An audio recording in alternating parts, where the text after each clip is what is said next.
జనవరి 26 నుంచి మాకు తోడుగా మీరు. ఇకపైన సోమవారం నుండి శనివారం వరకు ప్రతిరోజు మధ్యాహ్నం 3 గంటలకు.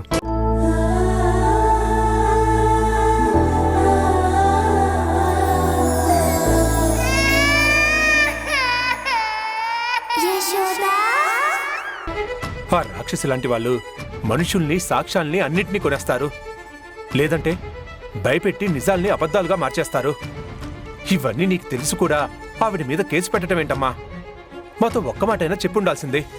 అన్నయ్య, నువ్వు నా గురించి ఆలోచించే ఇలా మాట్లాడుతున్నావని నాకు అర్థం అవుతుంది. కానీ నా ముందు 2 దారులు లేవన్నయ్య, ఒక్కటే దారుంది. ఆ ఊర్మిళ్ళని ఎదిరించి ఊర్మిళ చేసినవన్నీ అందరికీ తెలిసేలాగా చేసి ఆ ఊర్మిళకి తగిన శిక్ష పడేలాగా చేస్తేనే నా బిడ్డ నాకు దక్కుతుంది.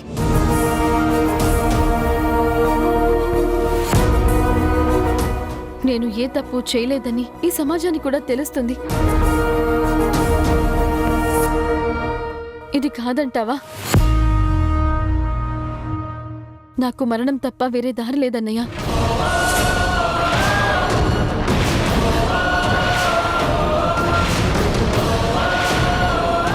యశోద, ఊర్మిళ ఎలాంటిదో నాకు బాగా తెలుసు. జరిగిందేదో జరిగిపోయింది. ఇక నుంచైనా ఆ ఊర్మిళ జోలికి వెళ్లకుండా ఉంటేనే మంచిది. నీకు నీ బిడ్డే కావాలంటావా? నేను ఎలాగోలా తీసుకుని వస్తాను. ఇక నువ్వు ఆ ఊర్మిళ జోలికి వెళ్ళడం మానేసే. అదేంటి సుబ్బరాజ్ గారు అలా మాట్లాడుతున్నారు? నా బిడ్డ నా దగ్గరికి వస్తుంది. అలా అని నా మీద పడిన మచ్చని నన్ను అలాగే ఉంచుకోమని ఎలా చెప్తున్నారు మీరు? నా జీవితం ఇలా కావడానికి కారణం ఆ ఊర్మిళ. వేల మంది ఆడపిల్లల జీవితాలు నాశనం అవ్వడానికి కారణం ఆ ఊర్మిళ. అలాంటి ఊర్మిళని వదిలేయమంటారా?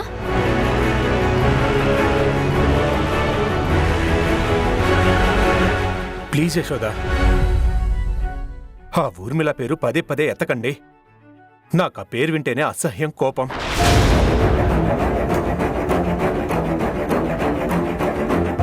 అవునన్నయ్య, ఆ ఊర్మిళ నీకు ముందే తెలుసా?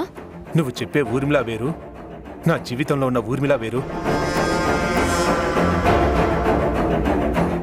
వదిలేయమ్మా. ఆ రాక్షసి దాని పాపం పండి ఎప్పుడో చచ్చిపోయా ఉంటుంది. చెల్లెలు తీసుకుని పారిపోరా, పారిపో.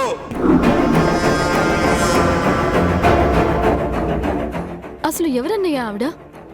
ఒక్క పేరుతో 2 రాక్షసులుంటారా? ఒకవేళ ఆ ఊర్మిళనే ఈ ఊర్మిళ ఏమో? లేదులే యశోద, ఆ రాక్షసి ఈ రాక్షసి ఒక్కటయ్యే ఆస్కారమే లేదు. ఇక ఆ పేరు నా ముందెత్తకండి.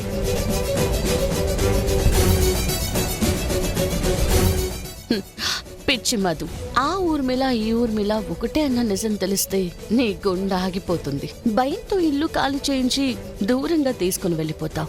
అందుకే నీకా ఊర్మిళ ఈ ఊర్మిళ ఒకటే అన్న నిజాన్ని ఎప్పటికీ మేం చెప్పాము. ఇద్దరు ఒకటే అయ్యే ఆస్కారం ఎందుకుండదు మధుకర్ గారు? నాకు అనుమానంగానే ఉంది. యశోద కేసు గురించి రిజల్ట్ రాగానే మీ జీవితంలో ఉన్న ఊర్మిళ గురించి కూడా మనం ఆలోచిద్దాం.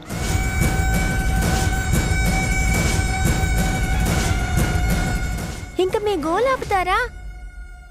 వచ్చిన దగ్గర నుండి మీ గోల మీదే గాని నన్నెవరూ పట్టించుకోవడం లేదు. అత్తయ్య, నువ్వు పాపను ఎప్పుడు తీసుకొస్తావు? నాకు పాపతో ఆడుకోవాలనుంది. నువ్వు నాకు కబుర్లు చెప్పినట్టే నేను పాపకి చాలా కబుర్లు, కథలు అన్నీ చెప్తాను. సరేనా? తప్పకుండా నిక్కి. అతి త్వరలోనే ఆ ఊర్మిళకి శిక్ష పడేలాగా చేసి పాపం తీసుకొచ్చి నీ చేతుల్లో పెడతాను. సరేనా?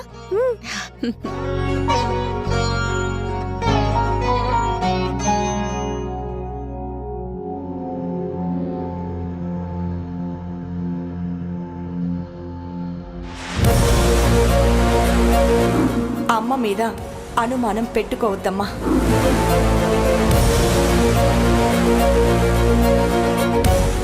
ఇదంతా మన ఆపోజిట్ వాళ్ళు ఆడుతున్న ఓ పెద్ద డ్రామా.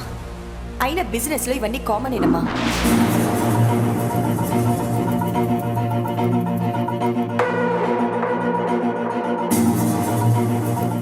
నిర్జ నిర్జ ఏమాలోచిస్తున్నావు?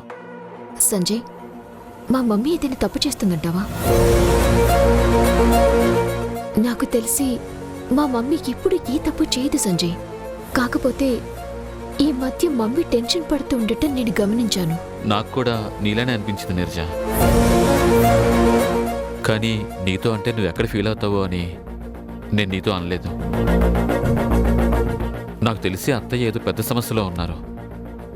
మనకి చెప్తే మనం ఎక్కడ కంగారు పడతామో అని మనకి నిజం చెప్పకుండా దాస్తున్నారనుకుంటా. పద సంజయ్, మమ్మీని గట్టిగా అడుగుదాం. ఉమ్.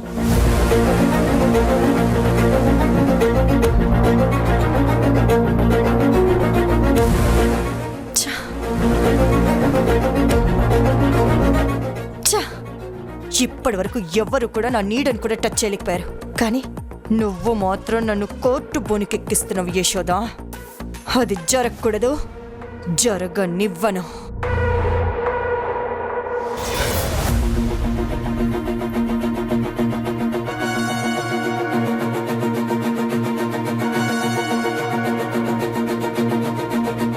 మమ్మీ, మా దగ్గర నిజాలు ఎందుకు దాస్తున్నావు?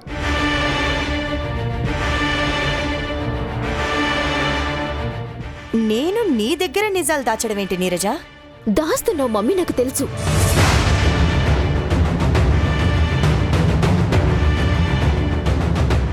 యశోద ఫోన్ చేసి నీరజకి మొత్తం చెప్పేసిందా? చెప్పు మమ్మీ, యశోద ఎవరు?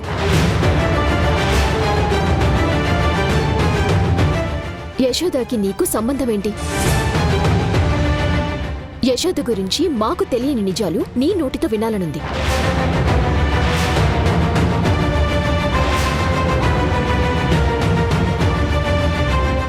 ఆ యశోద మొత్తం నీరజకి చెప్పినట్టుంది. లేకపోతే నీరజ ఇంత కోపంగా స్ట్రాంగ్గా నన్ను ఎప్పుడు ప్రశ్నించలేదు. ఇప్పుడేం చేయాలి? ఎలా ఈ సిచ్యువేషన్ నుండి తప్పించుకోవాలి? చెప్పండి అత్తయ్య, ఆ యశోద ఎవరు? తను మీ మీద కేసు ఎందుకు పెట్టింది? ఈ సిటీలో ఎన్నో హాస్పిటల్స్ ఉండగా మన హాస్పిటల్నే తను ఎందుకు కార్నర్ చేసింది?